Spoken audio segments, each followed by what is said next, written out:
بسم اللہ الرحمن الرحیم۔ حکمت نمبر 399۔ مولا فرماتے ہیں ایک حق فرزند کا باپ پر ہوتا ہے اور ایک حق باپ کا فرزند پر ہوتا ہے۔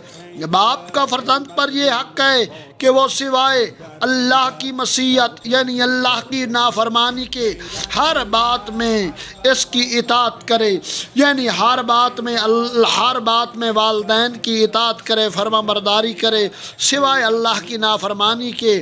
اور فرزند کا باپ پر یہ حق ہے کہ اس کا نام اچھا تجویز کرے، یعنی والدین اپنے بچے کا نام اچھا رکھیں، اچھا اخلاق و آداب سے آراستہ کرے، یعنی ان کو اچھے آداب سکھائے، اخلاق اس کا اچھا سکھائے، اس کو اچھے اخلاق میں رکھے اور قرآن کی اسے تعلیم دے، ہر لحاظ سے قرآن کی تعلیم دے۔ اور حکمت نمبر 400۔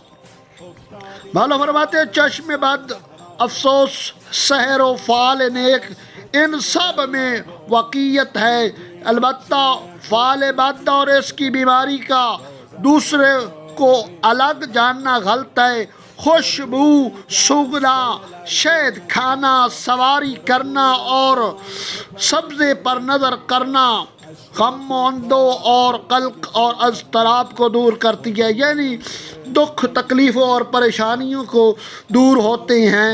سبزے پر نظر ڈالنا، خوشبو لگانا، شہد کھانا اور سواری کرنے سے یہ فضیلتیں حاصل ہوتی ہیں۔ حکمت نمبر 401۔ مولا فرماتے ہیں لوگوں سے ان کے اخلاق اور اطوار میں ہم رنگ ہونا اور ان کے شر سے محفوظ ہو جانا ہے۔ حکمت نمبر 402۔ مولا فرماتے ہیں ایک ہم کلام ہونے والے سے کہ جس نے اپنی حیثیت سے بڑھ کر ایک بات کہی تھی، فرمایا تم پر نکلتے ہی اڑنے لگے اور جوان ہونے سے پہلے بلبلانے لگے۔